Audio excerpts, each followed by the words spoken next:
Good morning भाई लोग। एक बार हमें बता दे, आवाज मेरी आ रही है प्रॉपर तरीके से?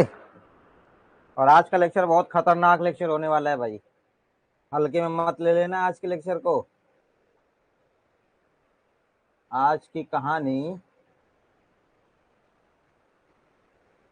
तुम्हारी सबसे खतरनाक होगी। बस रुक जाइए, हम एक बार चेक कर लें आवाज प्रॉपर तरीके से है या नहीं है।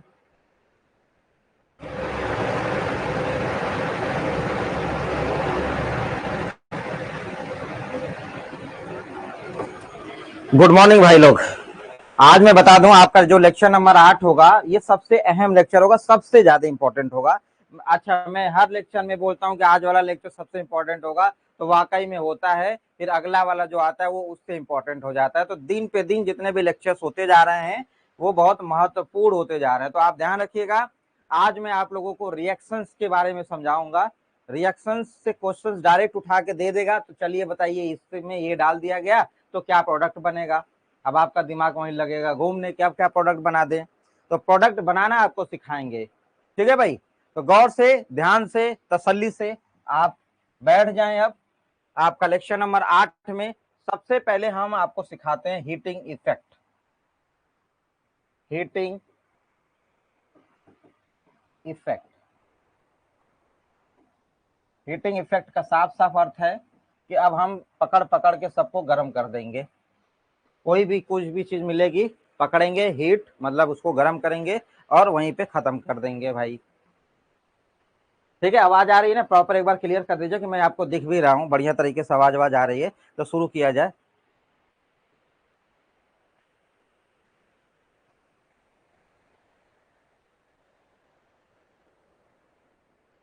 नहीं बोलेंगे सबके सब?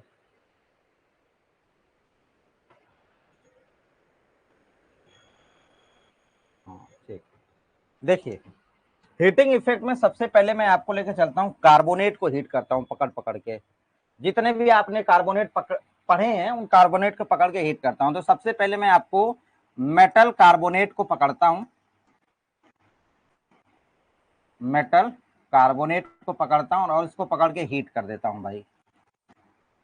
पहला आपका कहानी है, धीरे धीरे सबको पकड़ेंगे। मेटल का कार्बोनेट लेंगे, मेटल का सल्फेट लेंगे, मेटल का बाइकार्बोनेट ले लेंगे, मेटल्स के नाइट्राइड ले लेंगे, सब ले लेंगे। धीरे धीरे सबका नंबर आएगा।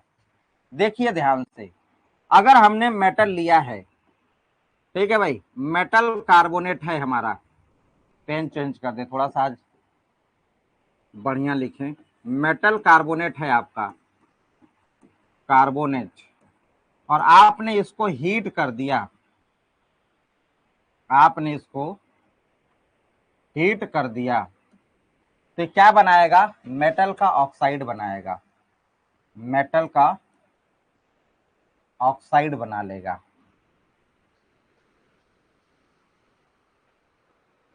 आज छोटा कमेंट बड़ा छोटा दिख रहा है यार, कमेंट छोटा दिख रहा है। मेटल का ऑक्साइड बना लेगा और साथ ही साथ आपका CO2 गैस रिलीज होगी, कार्बन डाइऑक्साइड रिलीज होगी। ध्यान से, ये जो मेटल का कार्बोनेट है, ये मेटल का कार्बोनेट, इसमें जो मेटल यूज किया जाएगा, जो मेटल यूज किया जाएगा वो मेटल ये होने चाहिए। वो मेटल, ये जो M है, M for metal, in carbonate में यूज होने वाला जो मेटल होना चाहिए। देखिए भाई, लिथियम का अपने पड़ोसियों के साथ में बहुत मोहब्बत है। लिथियम का, अल्कली क्षार वालों का, उसमें से लिथियम पड़ोसियों के टच में ज्यादा है, उनका बड़ा लगाव है वहां पे। तो जो लिथियम होगा एक ये है, और साथ साथ में आपका बेरिलियम, मैग्नीशियम, कैल्शियम, जो अल्कलाइन वाले सारे के सारे उनकी मैं बात कर रहा हूं। ये सारे के सारे अल्कलाइन वाले, इनके मोहब्बत में कौन है मेरे भाई? ये लिथियम है। ये लिथियम जो दूसरे परिवार का है, लेकिन इनके साथ में खूब मजे ले रहा है ये लोग अगर दिख जाएंगे, अगर ये लोग दिख जाएंगे तो आपको यहाँ पे मेटल का ऑक्साइड दिखेगा और कार्बन डाइऑक्साइड गैस रिलीज होते हुए नजर आएगी। अब आप समझें, जैसे हमने ले लिया यहाँ पे मैग्नीशियम का कार्बोनेट ले लिया एग्जाम्पल के तौर पे, एग्जाम्पल हमने ले लिया यहाँ पे कि मैग्नीशियम का कार्बोनेट है MgCO3, देखिए भाई, मैग्नीशियम ले लीजिए, कैल्शियम ले लीजिए, कोई भी ले लीजिए, आप उसको ऐसे पकड़ के आपने हीट कर दिया, जब जैसे ही हीट हुआ, ये आपका क्या देगा, सेम मैग्नीशियम का ऑक्साइड, मेटल का ऑक्साइड, और प्लस में आपको CO2 गैस रिलीज होती हुई नजर आएगी। बोलो भाइयों, अगर मान लीजिए यहीं पे आपने लिथियम लिया हुआ है, लिथियम का कार्बोनेट रहा, तो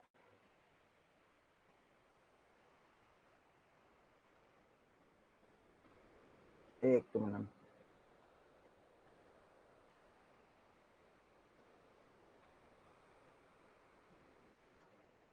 मिनट, एक मिनट बस।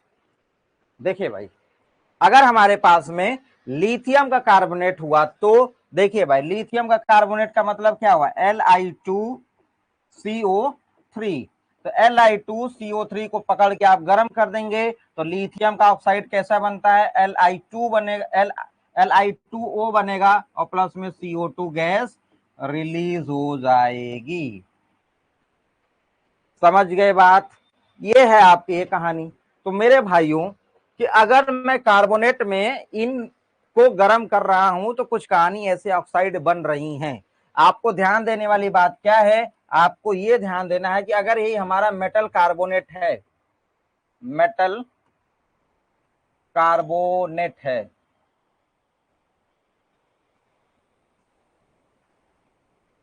और ये कोई रिएक्शन या कोई भी चीज नहीं दे रही है हीट करने पर, तो उसमें बच्चे वाले कौन से हैं, बच्चे वाले हैं लिथियम के बाद कौन से बच गए हैं, आपके सोडियम बच गया है, आपका पोटेशियम, आपका रूबिडियम, आपका सीजियम, ये लोग बचे हुए हैं। ये नहीं जाएंगे आपका उसका ऑक्साइड सोडियम का देने, या तो कार्बन डाइऑक्साइड रिलीज करने, ये नहीं भागेंगे। तो आप साफ साफ यहाँ पे लिख सकते हो कि मेटल कार्बोनेट, आप यहाँ पे कह लो कि कोई भी प्रोडक्ट आपको नहीं मिलेगा जब हमारे मेटल्स क्या होंगे, लिथियम तो गद्दार निकल चुका है, भागेगा दूसरे तरफ। तो मेरे भाई साहब, हमने हो गए सोडियम, पोटेशियम, रुबिडियम, सीजियम, ये के जो बचे हुए हैं अल्कली वाले, अगर ये रहेंगे तो मेटल कार्बोनेट को आप नहीं तोड़ोगे, और नहीं तोड़ने को तो तोड़ के कुछ और बन सकता है, लेकिन आपका ऑक्साइड प्लस CO2 नहीं देगा। अगर आप यहाँ पे चलें, अब आपके पास में जैसे हमने लिया Na2CO3 और इसको हीट कर दिया, तो लो भैया, ठीक है, ये आपको ध्यान देना पड़ेगा। अब लिथियम का हो जाए, पोटेशियम का हो जाए, रुबिडियम का हो जाए, सीजियम का हो जाए, ऐसे ही K2CO3 नहीं देगा ये ऑक्साइड और कार्बन डाइऑक्साइड।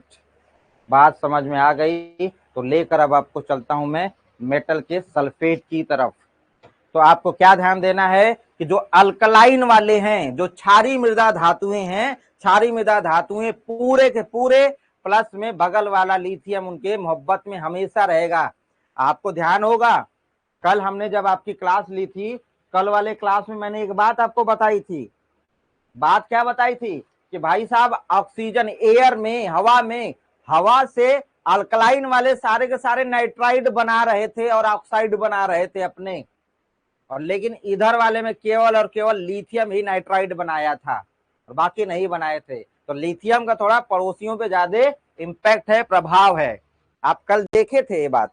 तो चलते हैं, हमने अब मेटल कार्बोनेट को गर्म कर दिया, तो कुछ कहानी ऐसी हुई। अब ध्यान देना है कि ये वाले सारे के सारे ऐसा मेटल का ऑक्साइड और CO2 देंगे, साथ साथ में लिथियम, और बाकी के मेटल्स।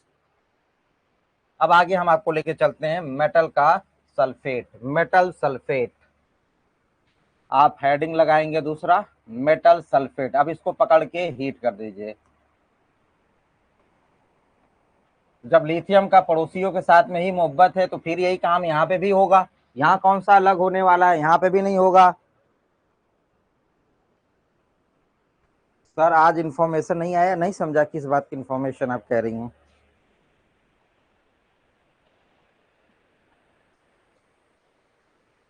भेजे हैं, व्हाट्सएप पे गया है, और रात में भी शेड्यूल गया था। तो शेड्यूल 11 का है, तो हो सकता है 11/2, 11/3, 11/5 खोलते बंद करते सिस्टम हो जाता है।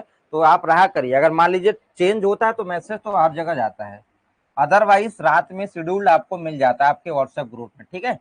अब देखो भाई, मेटल का सल्फेट है, आपने लिया क्या, मेटल सल्फेट, मेटल का आपने ले लिया क्या, सल्फेट। अब मेटल के सल्फेट को आप क्या कर दे रहे हो, लो भैया हीट कर दे रहे हो। तो मेटल का सल्फेट को हीट करने के बाद में क्या हो जाएगा, नहीं क्लास अपना टाइम से, मतलब 11, 11:02, 11:03, 11:05, अगर 10 मिनट से ज्यादा लेट होता तो मैं खुद ही मैसेज करता हूँ कि 15 मिनट लेट स्टार्ट होगी। तो आप अपने टाइम से रहा करिए, आप वेट मत करा करिए कि क्लास का कुछ आएगा नहीं आएगा ना, समय से रहिए, कुछ बदलाव आएंगे तो मैसेज जरूर जाएगा। मेटल सल्फेट है, इसको आप हीट करोगे तो मेटल का ऑक्साइड बनाएगा ये, मेटल का ऑक्साइड बनाएगा ये, और मेटल का ऑक्साइड बनाने के साथ साथ में ये SO3 निकालकर बाहर फेंक देगा, सल्फर ट्राइऑक्साइड बाहर आएगा ये। और वही कहानी है जो आपने अभी अभी देखी है थोड़ी देर पहले ही, कि जो आपका मेटल होगा वो लिथियम के साथ बाकी बेरिलियम टू बेरियम वाले लोग होंगे, अल्कलाइन वाले पूरे हैं, और साथ में लिथियम आपका उनके साथ में चिपका रहेगा। ठीक है भाई। अरे रोज रोटी नोटिफिकेशन ही भेजते रहे, शाम को नोटिफिकेशन नहीं गई थी, पढ़ ले लेना नंबर नोट, हर बार नोटिफिकेशन रात में गया था, शेड्यूल नहीं गया था, ये बताना। तो रात में शेड्यूल भेज दिए थे, जो लोग व्हाट्सएप ग्रुप में नहीं जुड़े हैं वो जुड़ जाएंगे, फिर से लिंक भेज दूंगा भाई। बाकी आप लोग थोड़ा सा एक्टिव रहिए भाई, व्हाट्सएप व्हाट्सएप एक बार तो खोल ही लिया करिए। तो देखिए ध्यान से कि मेटल सल्फेट जो है आपका, वो मेटल का ऑक्साइड बनाएगा और SO3 बनाएगा। वही चीज सिमिलर जब आपका अल्कलाइन वाले पूरे के पूरे होंगे, बेरिलियम टू बेरियम आपका क्या हो जाएगा, सारे के सारे अल्कलाइन वाले, और फिर लिथियम साथ में। ठीक है भाई, यही कहानी अगर हमने मेटल का सल्फेट ही लिया हुआ है और मेटल का सल्फेट के साथ में बाकी अल्कली वाले अगर हमने ग्रुप ले लिए, एलिमेंट्स ले लिए, मेटल का सल्फेट में हमने डेल्टा लिया, ये आपका नहीं जा रहा है, जब मेटल आपका क्या हो जाएगा, सोडियम, जो बचा वाला, इसका बचा वाला सोडियम, पोटेशियम, रुबिडियम, सीजियम, ये सब रहेंगे, तो ये कहानी होनी ही नहीं है। आज ध्यान रखना, जितनी भी रिएक्शंस होंगी सारी रिएक्शंस आज ही करवाऊंगा आज के लेक्चर में, अगर आज का लेक्चर मिस किए ना तो गए काम से बाहर। मेटल सल्फेट, तो ये कहानी आपकी ये है कि ये वाले लोग इनसे नहीं कुछ करने जा रहे हैं, ये आपका ऑक्साइड प्लस SO3 आपको देगा। ये SO3 है, आप इसको थोड़ा सा और हीट कर दीजिए हॉट टेम्परेचर पे और इसको लेकर चले जाएंगे तो आपका सल्फर डाइऑक्साइड प्लस आपको एक ऑक्सीजन देता हुआ भी नजर आएगा ये। तो ये आपको यहाँ पे ऑक्सीजन गैस लिबरेट होती हुई दिखेगी, लेकिन आप इसको थोड़ा सा हाई टेम्परेचर पर लेकर जाएंगे तो। ठीक है भाई,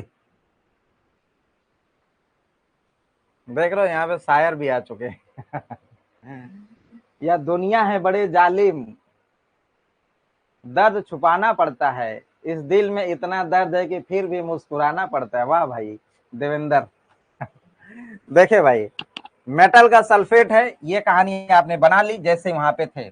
अब आपके पास में मेटल का सल्फेट में आप कुछ भी ले लीजिए, जैसे आपने मैग्नीशियम का ही सल्फेट ले लिया, एग्जाम्पल के तौर पे आप ले लीजिए, कोई बात नहीं है, इनमें से किसी का भी सल्फेट ले लीजिए, इनमें से आपने मान लीजिए मैग्नीशियम का सल्फेट ले लिया, तो आप इसको लेकर जाइए हीट कर दीजिए, तो क्या बना लेगा, मैग्नीशियम का ऑक्साइड बना लेगा और प्लस में SO3 बनाएगा, और इस SO3 को आप फर्दर और हीट कर दीजिए, 700-800 टेम्परेचर पे जाता है, तो आपका SO2 प्लस हाफ O2 में आपको कन्वर्ट होता हुआ नजर आएगा भाई।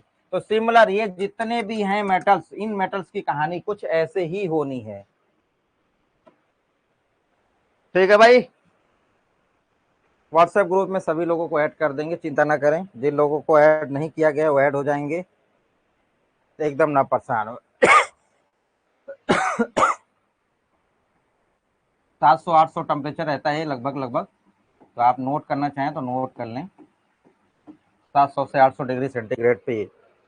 तो ये लिथियम का थोड़ा सा बवाल है, बाकी तो सब के सब आपको समझ में आ रहा होगा।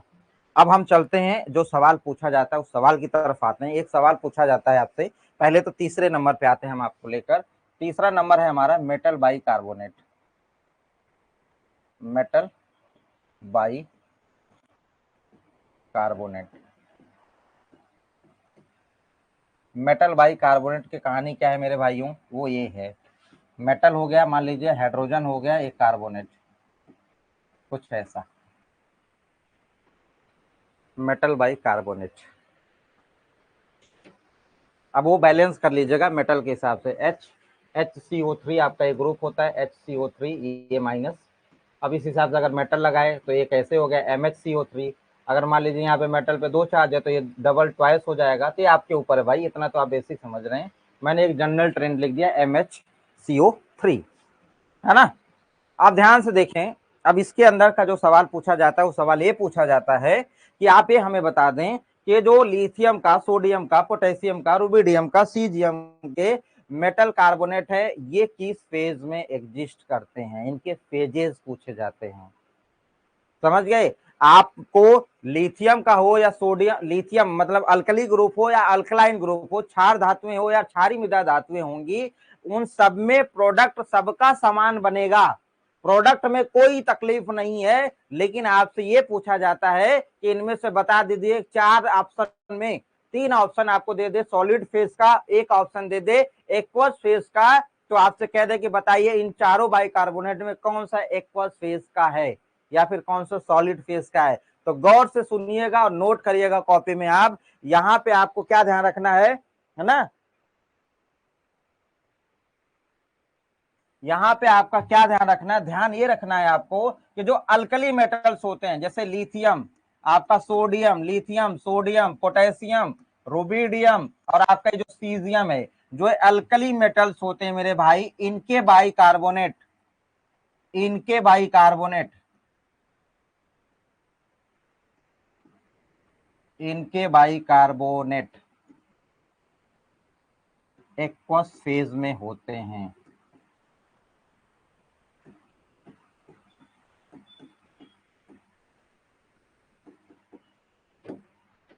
ठीक, उल्टा लिख दिया क्या मैं, कोई कोई लिख रहा है, नहीं नहीं नहीं नहीं, हमने हमने कुछ गड़बड़ी की है, हमने गड़बड़ी कर दी है, गड़बड़ी ये कर दी है,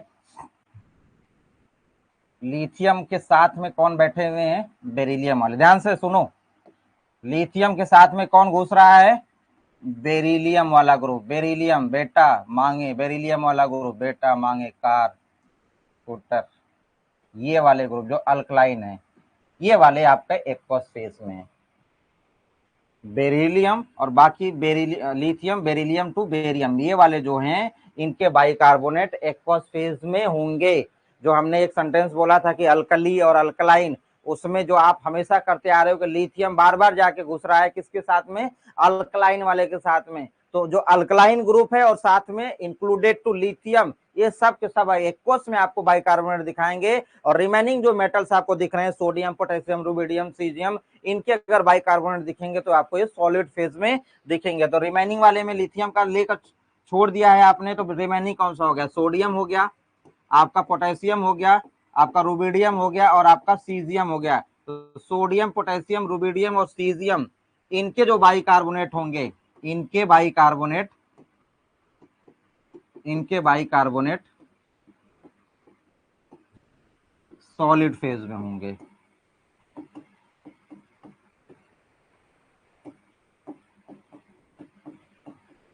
तो सवाल दे दे, मान लीजिए तीन तीन बाइकार्बोनेट इसमें से उठा ले, एक बाइकार्बोनेट इसमें से उठा ले और कह दे कि बताइए इनमें से कौन सा बाइकार्बोनेट है जो एक्वस फेज में है, या फिर इनमें से बताइए कौन सा बाइकार्बोनेट है जो सॉलिड फेज में है ना, बोलो भाई। ठीक है, ये ध्यान रखिएगा, एक्वस और सॉलिड, प्रोडक्ट सबका सेम ही बनेगा, प्रोडक्ट में आपको कोई तकलीफ नहीं होनी चाहिए। तकलीफ इसलिए नहीं होनी चाहिए कि जैसे हमारे पास में मेटल है HCO3 है, ये आपका जाएगा, या तो मैं यहाँ पे लिख दूं metal by carbonate, metal by carbonate, जो भी मेटल का बाई कार्बोनेट होगा सबका प्रोडक्ट सेम ही होगा।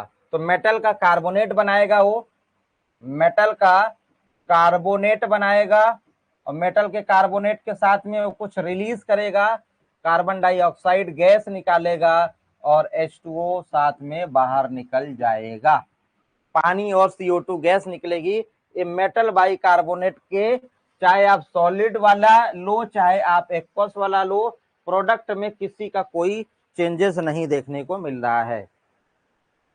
ठीक है भाई।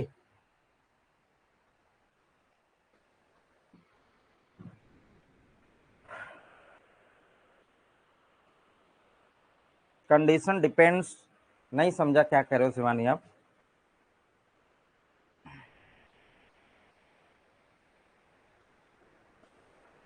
ठीक है भाई। कार्बोनेट और बाई कार्बोनेट दोनों में अंतर है। कार्बोनेट का फेज नहीं, हम यहाँ पे बाई कार्बोनेट के फेजेस की बात कर रहे हैं। ठीक है। अब देखिए मेरे भाई, यहाँ पे गौर से देखें, जैसे हमने यहाँ पे ले लिया, हमने यहाँ पे ले लिया lithium by carbonate, lithium hydrogen lithium by carbonate, ये ले लिया और हमने इसको हीट कर दिया, तो आपका यहाँ पे क्या बनेगा, लिथियम का कार्बोनेट बनाएगा। बैलेंस हम बाद में कर लेंगे। लिथियम का कार्बोनेट बनाएगा, लिथियम का कार्बोनेट क्या हो जाएगा, Li2CO3, प्लस में आपका CO2 गैस रिलीज हो जाएगी और प्लस में आपका क्या हो जाएगा, वाटर आपका आ जाएगा। बैलेंस करना चाहेंगे तो दो लिथियम इधर है तो दो इधर भी लगा दीजिए, है ना, तो दो लिथियम कार्बोनेट निकल जाएगा, CO2, बाकी चीजें बैलेंस हो जाएंगी। तो ये कहानी है आपकी। अब फेजेस तो देखो यार, फेजेस तो आप कंडीशन लगा के आप सबका फेज बदल सकते हो। कोई आप देखो, आप तो गैस फॉर्म में हो, उसको दबाना शुरू कर दोगे तो गैस से वो लिक्विड फॉर्म में आ जाएगा। तो कहीं पे भी कोई कंडीशंस लगाओगे तो वो चीजें उसमें मॉडिफिकेशंस तो देखने को मिल जाएगी। लेकिन जो सामान्यतः जनरली जो बात होती है उसकी हम लोग बात कर रहे हैं।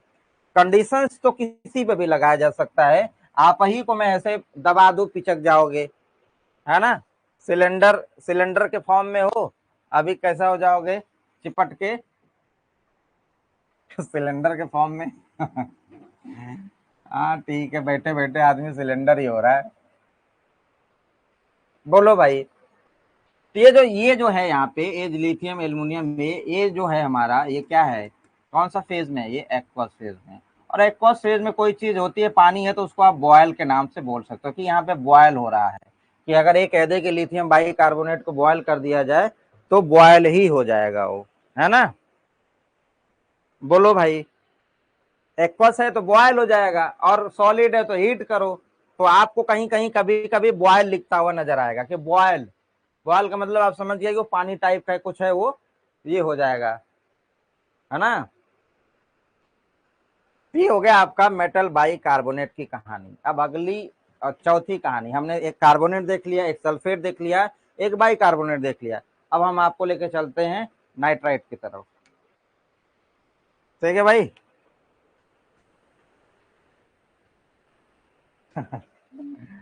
चलो यार ठीक है। चौथा, मेटल नाइट्रेट।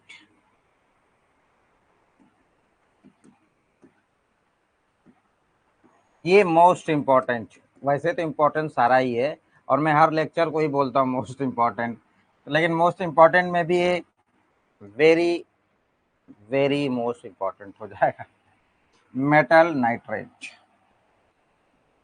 इसमें भी कहानी थोड़ी सी हमारी हटके है। कहानी ये हटके है कि कहीं पे NO2 गैस निकलेगी, कहीं पे नाइट्राइट बनेगा, कहीं NO2 आएगा, कहीं पे मेटल का नाइट्राइट बनता नजर आएगा। तो कहाँ पे बनेगा, इससे सवाल आएगा भाई।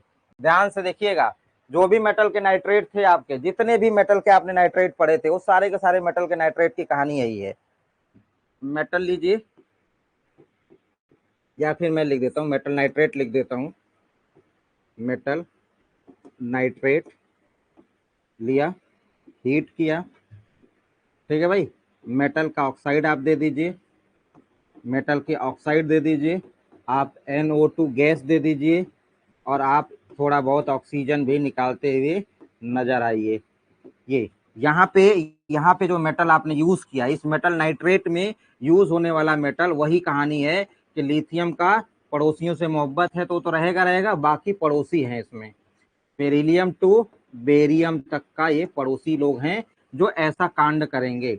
सवाल आपसे ये पूछता है कि बताइए, कोई भी नाइट्रेट दिया रहेगा, कह देगा कि हीट करने पे कौन सा आपका नाइट्रोजन का ऑक्साइड बन रहा है। नाइट्रोजन की कौन सी ऑक्साइड आपको देखने को मिल रही है, तो उसमें आपको दे दे NO, दे दे ऐसे लिख दे NO, ऑप्शन दे दे N2O, ऑप्शन दे दे NO2, ऐसे करके नाइट्रोजन का ऑक्साइड देता हुआ नजर आएगा। तो ये आपको ध्यान देना पड़ेगा कि nitrogen dioxide plus 4 oxidation state, ये आपका क्या है, ये सवाल है भाई, ये सवाल है। कोई भी मेटल का नाइट्रेट दे दे और उसको हीट कर दे और कह दे कौन सा नाइट्रोजन का ऑक्साइड रिलीज हो रही है, आपका ऑप्शन है सही NO, NO2, N2O।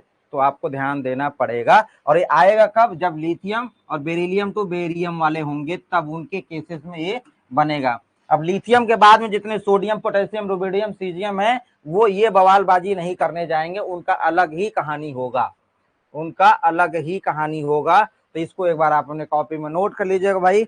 हाँ, O2 रिलीज हो रही है, बिल्कुल बात सही है, O2 यहाँ पे निकलेगी, ये वाली चीज आपका सबसे महत्वपूर्ण चीज है ये, ठीक है। लेकिन जो बगल वाले हैं, पड़ोसी हैं, वो नाइट्राइट बनाएंगे, वो आपके उसमें नहीं जाएंगे। यहीं पे लिख दूं कि अलग पेज पे लिख दूं, नाइट्राइट वो बनाएंगे, यहीं लिख देता हूं थोड़ा सा, एक ही जगह एक ही पेज में आ जाएगा सब।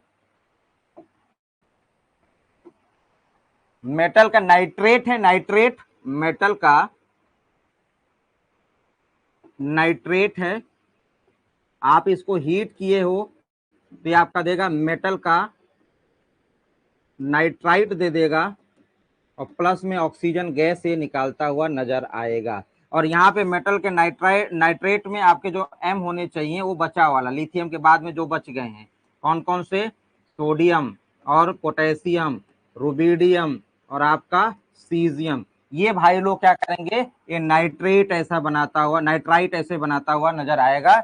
जैसे देखिए यहाँ पे एग्जाम्पल पे हमने ले लिया NaNO3 ले लिया। अब यहाँ पे सोडियम है भाई, और इसको हमने जब हीट किया है ना, और एक हमने लिया LiNO3 लिया और इसको हमने हीट किया, ठीक है, दोनों एक ही परिवार के दो सदस्य हैं, उन दोनों को हमने हीट किया। तो ये लिथियम तो हमारा उस वाले में था, तो उस वाले में हमारे ऑक्साइड बने थे, तो यहाँ पे लिथियम का ऑक्साइड बन जाएगा आपका NO2 गैस, और प्लस में आपका एक ऑक्सीजन गैस भी बन जाएगी। बैलेंस आप कर लीजिएगा, मान लीजिए यहाँ पे 2 लगा दिए, यहाँ पे 2 लिथियम हो जाएगा, 2 3 6 ऑक्सीजन, 2 आपका 2 दूना 4, हाफ ये लगा लीजिए, बैलेंस हो गया भाई, कोई दिक्कत नहीं है, वो बैलेंस की बात नहीं है, बात यह है कि क्या निकल रहा है। जब इसको आपने हीट किया, जब इसको आप हीट करोगे तो ये आपका क्या बने लगा, NaNO2 बना लेगा, प्लस में हाफ O2 निकल जाएगा यहाँ पे। तो ये दोनों में बड़ा अंतर आपको समझ में आ रहा है। इसमें तो ये निकल गया, नाइट्रोजन का डाइऑक्साइड है, यहाँ पे मेटल का नाइट्राइट आपको दिखता हुआ नजर आ रहा है। बोलो भाई, याद रहेगा, पेन क्या नहीं चल रही है,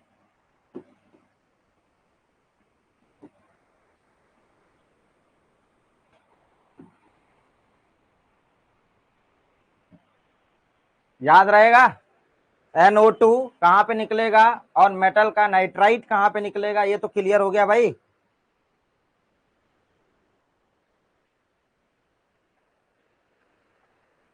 हाँ, ग्रुप सेकेंड वाले और लिथियम वो ये प्रोवाइड कराएंगे, और जो ग्रुप फर्स्ट के बचे वाले हैं वो कुछ ऐसा प्रोवाइड कराएंगे।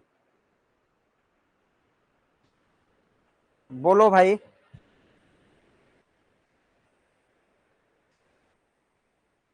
हैंग कर जाता है बीच बीच में, इसमें सही नहीं है भाई ये। देखिए अगर हम आपको दे दें MgNO3 का ट्वाइस, अब आप तुरंत बता देंगे कि अरे यार ये तो उधर वाले लोग हैं, बगल वाले, तुरंत आपका दिमाग करना आएगा भाई, ये तो कुछ ऐसा दे रहा है। बैलेंस आप अपना बैठ कर आराम से तसल्ली से करिएगा, है ना।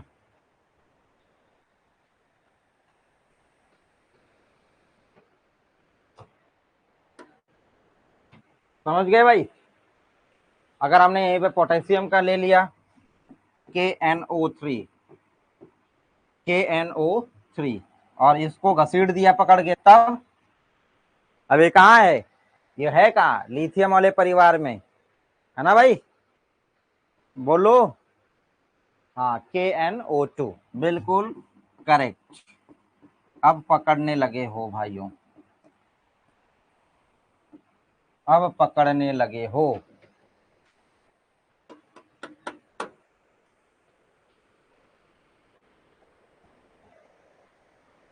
चलो बहुत बढ़िया। तो आपके पास में क्या क्या हो गया? कार्बोनेट, सल्फेट, बाइकार्बोनेट और आपका ये नाइट्रेट। कोई डाउट? कार्बोनेट वाले को आपने गर्म कर दिया था, लिथियम को पड़ोसियों के साथ में भेजे रहो, बगल वालों के साथ में, तो उनको गर्म किया था तो आपका क्या बना था? कार्बोनेट और आपका ऑक्सीजन बना था और कार्बन डाइऑक्साइड। बाकी जो उस लिथियम के परिवार में बाकी लोग कहानी नहीं मचाए। ऐसी तरीके से आपने सल्फेट में आए तो बगल वाले SO3 बनाए और ऑक्साइड बनाए। आपका क्या बनाए थे? मेटल सल्फेट वाले में हीट किया आपने तो आपका ऑक्साइड बन गया था और आपके SO3 निकल गए थे। SO3 फर्दर हीट हो गया था, है ना। फिर बाइकार्बोनेट में आपने देखा, फिर नाइट्रेट में आपने देखा। तो ऐसे करके आप याद रखेंगे हीट करने पे कौन सी गैस या कौन सी चीज किसमें लिबरेट हो रही है या मिल रही है। तो यहाँ से एक सवाल आपका हो जाएगा। इसको जितना भी अभी आपने 4-5 स्लाइड देखी है, ये 4-5 स्लाइड बहुत ही महत्वपूर्ण स्लाइड है। ये बहुत ही महत्वपूर्ण चीजें हैं जो आपकी आंखों के सामने बिछी हुई है। यहाँ से सवाल मिलेगा। मेटल का कार्बोनेट, है ना भाई, मेटल के कार्बोनेट में सोडियम वाले रिएक्शन नहीं मारेंगे। मेटल का सल्फेट, यहाँ पे मेटल का ऑक्साइड SO3, फिर आपका SO2 निकल जाएगा। फिर आपने मेटल के बाइकार्बोनेट में ये बाकी के बाकी सबके फेजेस बता दिए और उसके बाद में इनका एक ही प्रोडक्ट बन रहा है, सेम प्रोडक्ट, उनका कार्बोनेट बनेगा, कार्बन डाइऑक्साइड और वाटर निकलेगा। आपने नाइट्रेट वाले में ले लिया तो नाइट्रेट वाले में आपके लिथियम से लेके बेरिलियम और बेरियम तक वाले कुछ ऐसा प्रोडक्ट दे रहे हैं और बाकी सोडियम, पोटेशियम, रुबिडियम वाले कुछ ऐसा प्रोडक्ट दे रहे हैं। आपकी ये कहानी अगर इतनी समाप्त हो गई या समझ में आ गई तो हमें बताइए, हम आपको अब दूसरे पड़ाव की तरफ लेकर चलेंगे।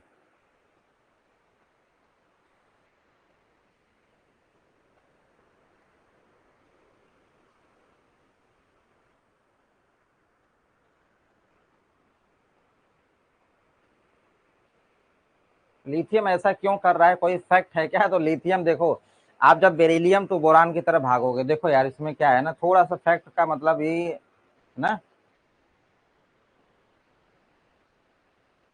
हम बताते हैं आपको। जैसे आप देखो यहाँ पे बेरिलियम पे 2+, मैग्नीशियम पे 2+, यहाँ पे बेरिलियम, मैग्नीशियम, कैल्शियम पे 2+। ध्यान से सुन लीजिएगा।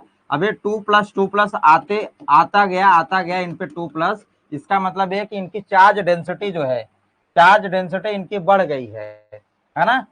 साइज पे किसी भी एलिमेंट पे अगर प्लस चार्ज बढ़ता जा रहा है तो प्लस चार्ज बढ़ने से क्या हो रहा है? उनकी साइज बढ़ती जा रही है। अब छोटे से साइज में आपका क्या है, इलेक्ट्रॉन दो घूम रहे हैं तो उनकी डेंसिटी तो ज्यादा होगी। और लिथियम के साथ में भी क्या है, वो ऑलरेडी छोटा साइज का है और एक ही इलेक्ट्रॉन उसके अंदर है, तो ऑलरेडी छोटे साइज में उतना है, तो इनकी इलेक्ट्रॉन डेंसिटी और इनकी इलेक्ट्रॉन डेंसिटी का लगभग लगभग मामला सेम दिखता है। इस वजह से भिड़े रहते हैं उधर। और ऐसे ही जब आप सोडियम में जाते हो बड़ा हो जाता है और ये बड़ा होने लगता है और बड़ा होने लगता है, तो इनकी डेंसिटी जो है इनके डेंसिटी से थोड़ा सा डिफर होने लगता है। इसलिए लिथियम थोड़ा सा इनके साथ में ज्यादा लगाव में लगा हुआ है। छोटा है, एक ही बहुत ही छोटा है मान लीजिए, और एक इलेक्ट्रॉन, तो उसकी डेंसिटी, और थोड़ा सा ये इसके कंपेयर में मान लीजिए हल्का सा बड़ा है लेकिन दो इलेक्ट्रॉन, तब भी डेंसिटी। तो इतना ही आप इसमें बता सकते हो कि इनका साइज का फैक्ट ही होगा जो इसके साथ में जाके चिपक के बैठा है। ठीक है भाई। अब हम आपको लेके चलते हैं some important compound of sodium. Heading आप डालेंगे और यहां से मामला बहुत बवालिया होने वाला है। Some some important compound of sodium.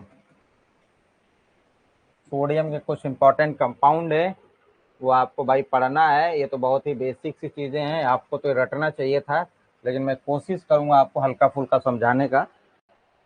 ठीक है भाई, कोशिश करूंगा आपको हल्का फुल्का समझाने का। हाँ वही है, वही है, वही है। मेन मेन रीजन वही है भाई, और उसके अलावा और कुछ बन ही नहीं पाएगा। तो देखिए ध्यान से, बड़ा गौर से देखिएगा। सोडियम के कंपाउंड,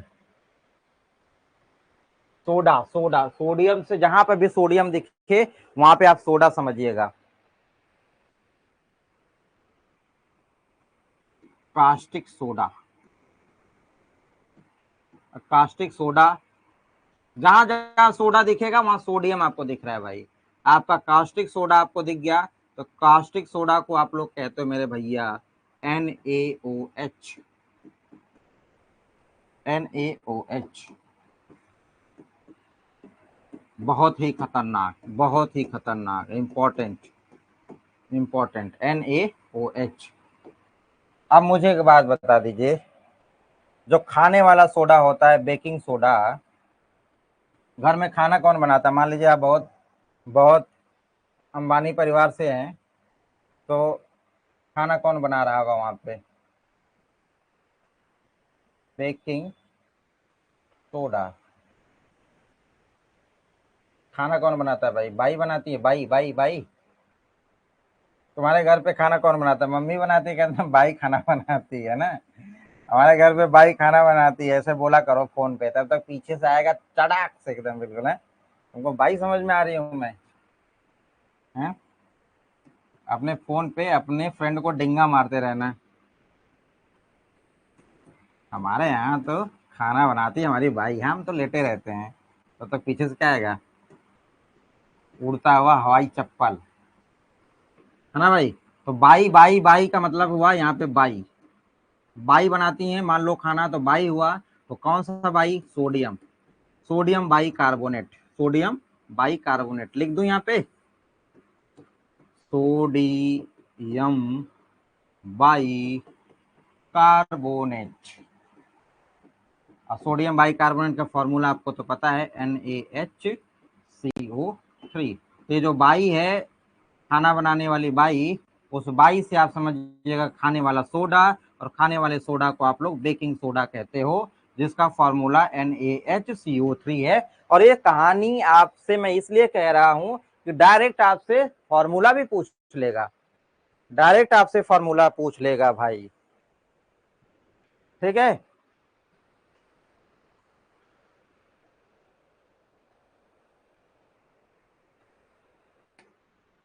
NaCl क्या लिख रहे हैं भाई?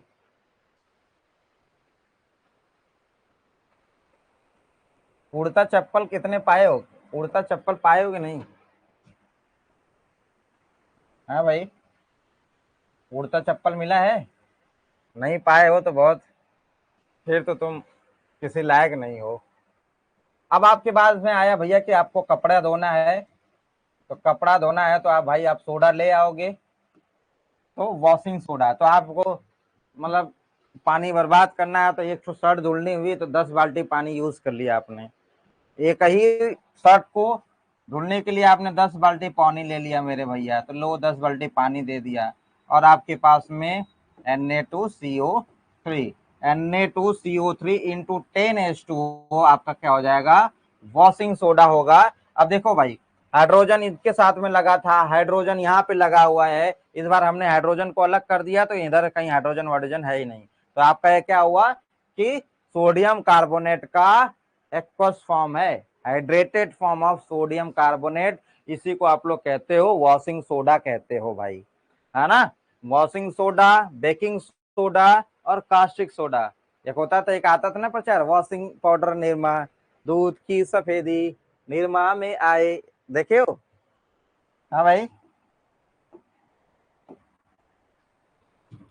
अगर वॉशिंग सोडा को थोड़ा सा और हीट वीट करके पानी वानी आप जब भगा देते हो ना, तो एक और चीज बनती है, सोडा एस बनता है, सोडा एस, सोडा, इसको लिख दूं, सोडा एस, राख, राख, ये होता है आपका Na2CO3। सोडियम कार्बोनेट को सोडा एस भी कहते हैं भाई, सोडियम कार्बोनेट को सोडा एस भी कहते हैं, इसी को पानी को उड़ा देंगे यहीं से आ जाता है ना। अच्छा ये वाला सुने हो ना, सबकी पसंद निरमा, ये तो इतना प्रचार आता था ना जब शक्तिमान देखते थे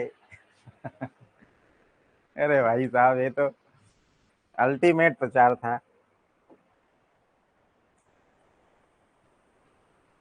तो ये आपके हो गए 4। अब इन चारों के बारे में, इन चारों का बवाल हमें पढ़ना है मेरे भाइयों। ये बनेंगे कैसे, क्या क्या कहानी होगी, तो इनकी एक एक कहानी को समझते हैं। NaCl वगैरह भी हम आपका सोडियम क्लोराइड जो होता है, नमक भी हम बनाएंगे। दांडी यात्रा पे हम चलेंगे इस बार, ये भी हमारी यात्रा आज तो नहीं, हमको लगता है हो पाएगा, कुछ तो हम निपटा ही देंगे। नमक की तरफ भी हम आपको लेकर चलेंगे। तो ये आपके some important compound of sodium में ये वाली कहानी है भाई। Caustic soda, baking soda, washing soda, soda ash ना, ये नमक पानी, ये सब के सब क्या हो जाएगा, सब हमें पढ़ना है एक एक करके। मैं चाहता तो आपको नोट्स दे देता, कहता याद कर लीजिए, लेकिन हमें पता है कि आप बहुत ही होनहार छात्र हैं, आपका वो पराठे लपेटने में काम आ जाता PDF प्रिंट करा के, तो इससे अच्छा मैं ही पढ़ा दूं। तो हेडिंग डालेंगे आप अपने कॉपी में, कास्टिक सोडा, कास्टिक सोडा।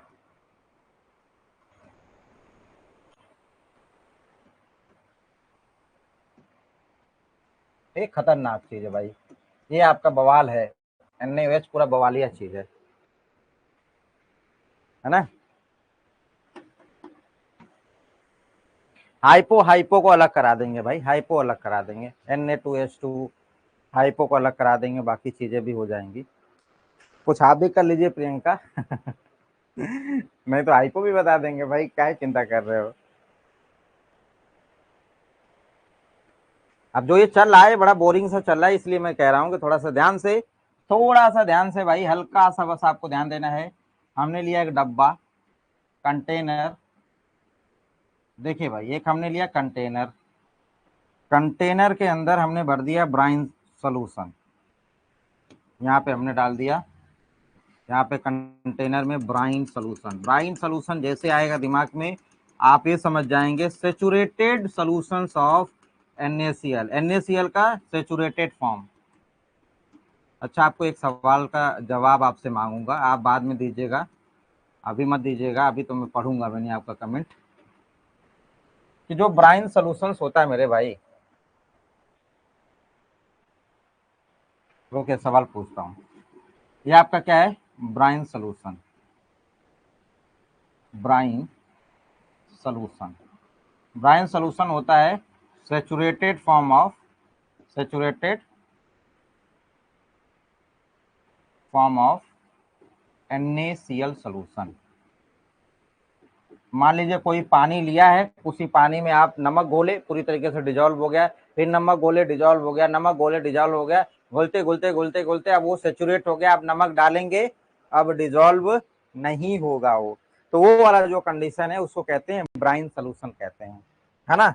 तो मैं आपसे ये सवाल पूछना चाह रहा हूँ, ये थोड़ा टॉपिक से हट के है, और इसका जवाब मुझे अभी नहीं चाहिए, बाद में दीजिएगा। ये जो ब्राइन सोल्यूशंस है जिसकी आप बात कर रहे हो, ब्राइन सोल्यूशन, इसमें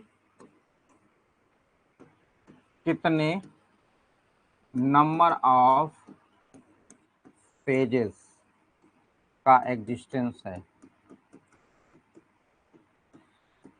आप ये कहाँ पे चले गए, फेज इक्विलिब्रियम में। फेज इक्विलिब्रियम के अंदर आपको phase component degree of freedom निकालने को बताया गया होगा, तो वहां पे आप पहुंच गए हो। तो मैं आपसे ये पूछना चाहता हूं कि ये ब्राइन सोल्यूशंस में आपको फेज कितने देखने को मिलेंगे, तो उसकी कहानी है आपकी यहाँ पर, है ना। तो ये आप अलग से बताइएगा। चलते हैं हम अपने यहाँ पे। तो ब्राइन सोल्यूशन हमारा क्या हुआ, एक तरीके से, अब आप देखें ध्यान से, इसमें आपने तो एक ब्राइन सोल्यूशन ले लिया, और थोड़ा सा आप नीचे क्या कर दीजिए, नीचे से हल्का सा थोड़ा सा इसमें साफ करके, यहाँ पे आप HG लिक्विड, आपका ये HG आपका पारा, आपने यहाँ पे क्या कर दिया, आपका ये नीचे की तरफ एक कैथोड बना दिया है, और कैथोड जो है आपका वो HG का कैथोड है, HG कैथोड है भाई, ठीक है। ये नीचे की तरफ आपका ये HG है, और ये बिहेव जस्ट लाइक ए, यहाँ पे आप इसको एज ए यूज कर रहे हो कैथोड के लिए। तो ये आपका क्या है, HG है, और ये क्या है, कैथोड की तरीके से काम कर रहा है, कैथोड, ठीक है भाई। अब इसमें आपने क्या कर दिया है, इसके अंदर आपने एक एनोड भी आपने डीप किया हुआ है एनोड, आप इलेक्ट्रोलिसिस आप हल्का सा करने जा रहे हो, एनोड आपने इसमें डीप किया हुआ है भाई, एनोड की प्लेट है आपकी, और जो एनोड की प्लेट है ये ग्रेफाइट की है, ग्रेफाइट की एनोडिक प्लेट है भाई, एनोड है। फिर आपने क्या किया, अब आप हमको थोड़ा सा इलेक्ट्रोकेमिस्ट्री का आपके पास में बेसिक नॉलेज होगा, तो मैंने आपको बताया था कि जहां पे इलेक्ट्रोलिसिस होगा वहां पे इलेक्ट्रोलिटिक सेल होता है, विद्युत अपघटनी सेल, और विद्युत अपघटनी सेल के लिए हमने एक बात, ये मिटा दूं क्या, ये यहाँ से हटा देता हूं, विद्युत अपघटनी सेल, और विद्युत अपघटनी सेल में मैंने आपको एक बात बताई थी, एक तो अलोप का वर्ड बताया था, एक अलोन का वर्ड बताया था। अगर आप लोग इलेक्ट्रोकेमिस्ट्री हमसे पढ़े हो तो आपको दो चीजें बताई थी भाई, एक अलोप और एक अलोन। तो अलोन वाला वर्ड हमने कहाँ पे यूज किया था और अलोप वाला वर्ड हमने कहाँ पे यूज किया था, कोई भाई बताएगा हमें, जो पढ़ा हो स्टेट में हमारे से या फिर किसी भी दूसरे बैचेस में, ये अलोप और अलोन कहाँ था, ये अलोन वाला वर्ड मैंने किस जगह पे इलेक्ट्रोकेमिस्ट्री में यूज किया था, आप हमें बताइए। अलोन और अलोप कहाँ पे यूज हुआ था ये,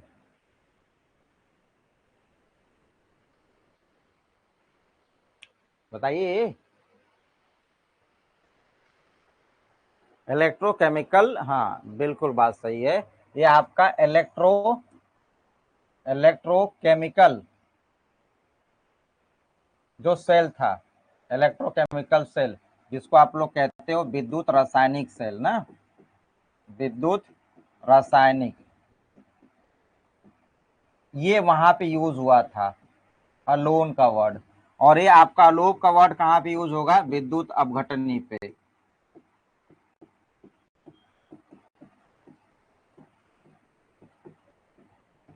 ये आपका यहाँ पे इनका अर्थ ये है कि ए फॉर आपका यहाँ पे एनोड है, L for loss of electron है, इलेक्ट्रॉन का त्यागना, ओ फॉर है ऑक्सीडेशन है, यहाँ पे ऑक्सीकरण हो रहा है, और पी फॉर पॉजिटिव आपके यहाँ पे क्या है, पोल्स हैं, पॉजिटिव पोल्स। तो मतलब आपका जो एनोड है वो पॉजिटिव है, तो यहाँ पे हमने यही बताने की कोशिश की है कि जो आपने एनोड लिया है आपका ये पॉजिटिव है, और जो कैथोड होगा ये आपका निगेटिव होगा।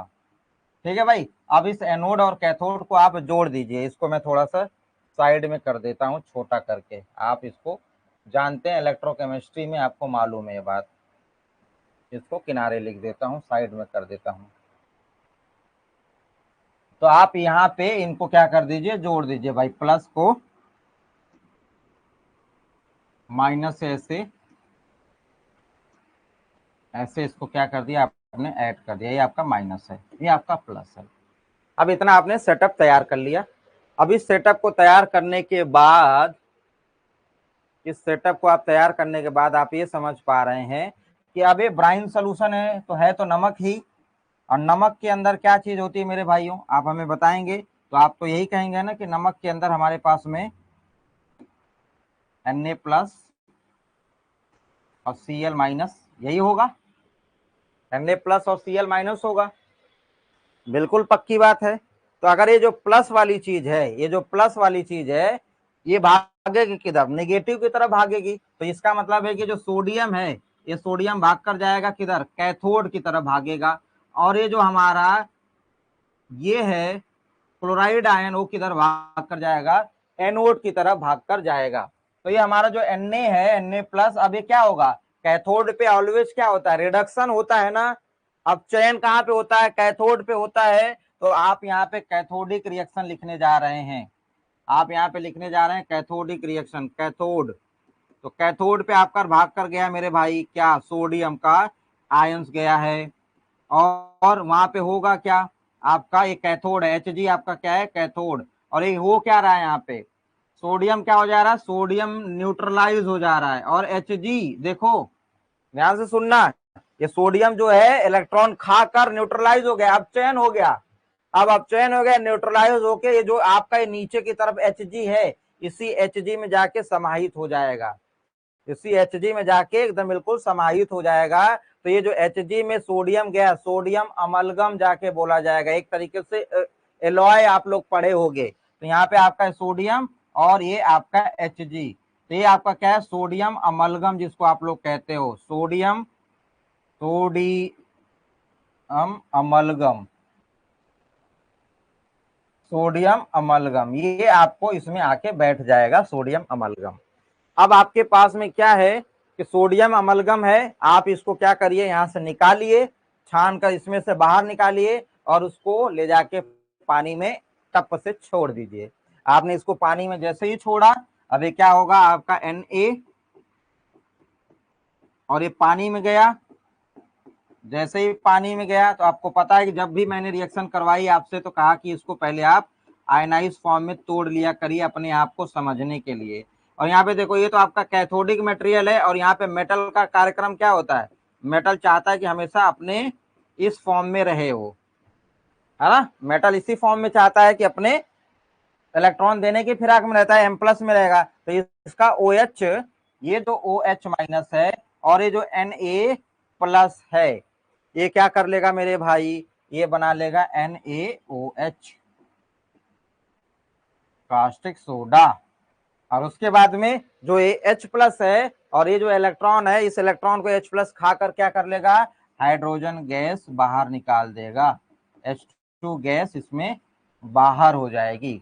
बात इतनी समझ में आ गई आपको, NaOH मिल गया और H2 गैस निकल गई। अब ये सब के सब कार्यक्रम अभी कहाँ हुआ है, कैथोड पर हुआ है, अभी एनोड पे होना बाकी है। तो एनोड पे होना बाकी है, तो एनोड पे क्या होगा, आपका होगा ऑक्सीडेशन एनोड पे। और एनोड पे जब ऑक्सीडेशन होगा मेरे भाई, तो आपका वहां पे क्या हो जाएगा, क्लोरीन गैस है ना, आपका यहाँ पे Cl- है, क्लोराइड है, क्लोराइड क्या हो जाएगा, ये हो जाएगा हाफ क्लोरीन प्लस एक इलेक्ट्रॉन रिलीज कर देगा, ऑक्सीडेशन हुआ, ऑक्सीडेशन हो गया। और दूसरी रिएक्शन आपकी क्या थी उधर, आपकी एक रिएक्शन आपने ये भी देखी थी ना, ये वाली रिएक्शन NaHg, और आपका ये पानी में गया था, तो पानी में जाने के बाद में क्या हुआ है, यहाँ पे आपका एक NaOH आपका बना, जो आपका मेन मोटो था, और आपकी हाइड्रोजन गैस रिलीज हुई है। ये सारा का सारा कहानी आपको दिख गई। तो ये आपने तो ये बना भी लिया, बना लिया। अब आप हमें बताएं, ध्यान से सुने इस बात को जो मैं कहने जा रहा हूँ। कहने का मतलब हमारा ये है कि अब उस कंपार्टमेंट में तो आपका हाइड्रोजन गैस भी है और उसी कंपार्टमेंट में क्लोरीन भी है। अब मैं जो बोलने जा रहा हूँ ध्यान से सुनिएगा, नहीं तो आपका इस ब्लास्ट हो जाएगा दिमाग, जैसे ये ब्लास्ट होता है। पहले तो आपने मेथड तो समझ लिया कि आपका मेथड कैसा है, अमलगम है आपका, सोडियम अमलगम को पानी में आपने डाला और ये आपकी चीज बन गई जो आप चाहते थे, कास्टिक सोडा आपने बना लिया, कास्टिक सोडा आपने बना लिया भाई, NaOH बना लिया।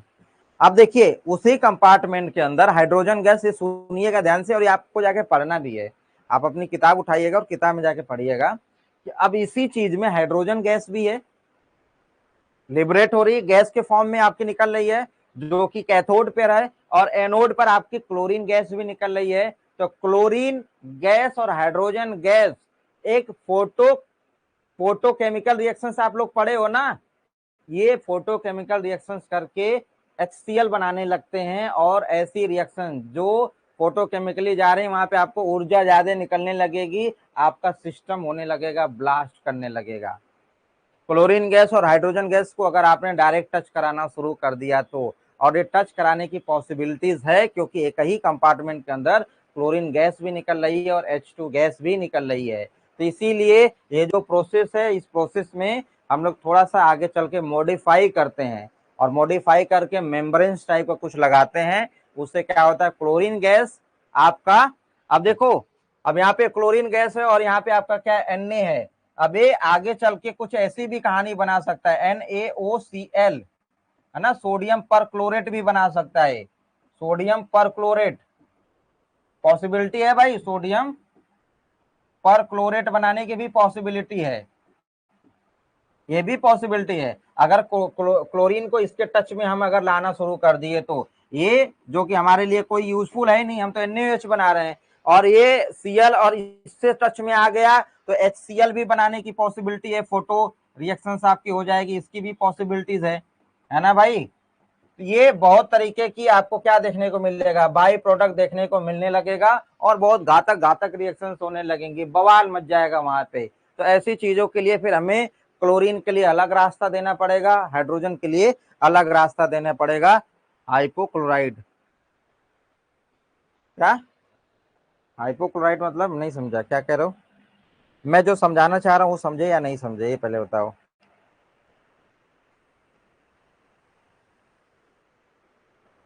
नाम का कह रहे हो? नाम अपना देख लेना, मैं मान लो नाम में मेरे से गलत भी हो रहा होगा तो नाम समझ लेना, लेकिन ये बन जाएगा, ये भी बन जाएगा। इसकी भी पॉसिबिलिटीज है और इसकी भी पॉसिबिलिटीज हैं, दोनों की। अब आप मुझे बता दीजिए, अब इनको क्या करना पड़ेगा, रास्ता इनका अलग करना पड़ेगा और इनका रास्ता अलग करना पड़ेगा, जिससे कहानी न हो पाए। तो आपका ये क्या हुआ, कास्टिक सोडा बन गया है भाई। कास्टिक सोडा बना कैसे, आपने पूरी तरीके से व्यवस्थित तरीके से देख लिया। किसी को कोई डाउट हो, कुछ परेशानी हो तो आप हमसे पूछ लीजिए भाई। तो हम यहाँ पे लिख सकते हैं, यहाँ पे क्या लिख सकते हैं, द अमलगम इज, लिख सकता हूं, the amalgam is treated with water, treated with water to give NaOH and H2 gas. बोलिए भाई, क्या ये बात मैं सही कह रहा हूँ कि जो आपका अमलगम है उसको हम वाटर में ले जाके भिड़ा दिए थे और आपको NaOH और ये निकला है। ओवरऑल यही कहानी आपने किया है।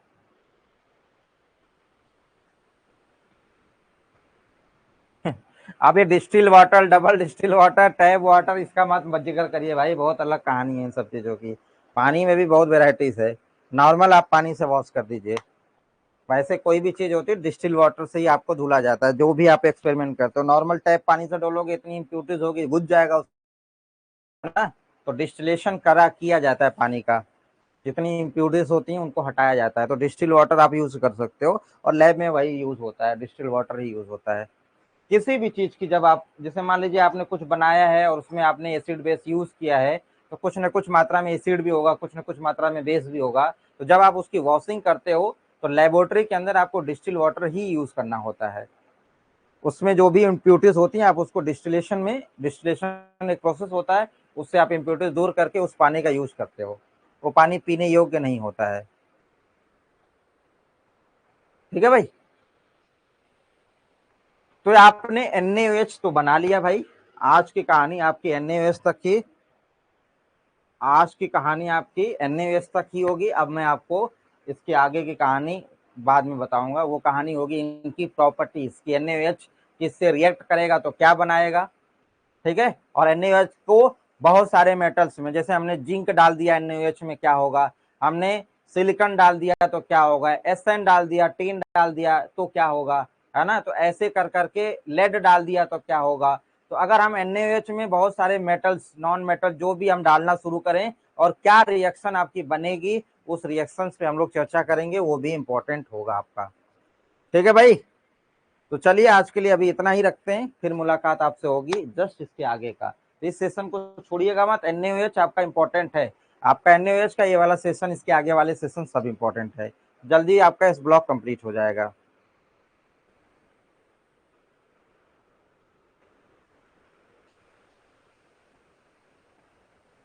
कहानी चलो भाई, कहानी सुनोगे एक दिन जरूर। कहानी एक दिन एकदम ऊपर ऊंचाई पे बैठ के जोर से माइक से चिल्लाऊंगा और सारी दुनिया सुनेगी, है ना हमारी कहानी। जो मैं बार बार कहते रहता हूँ, अगली कहानी, अगली कहानी। तो कहानी एक दिन तुम हमारी भी सुनोगे चलो, thank you so much everyone.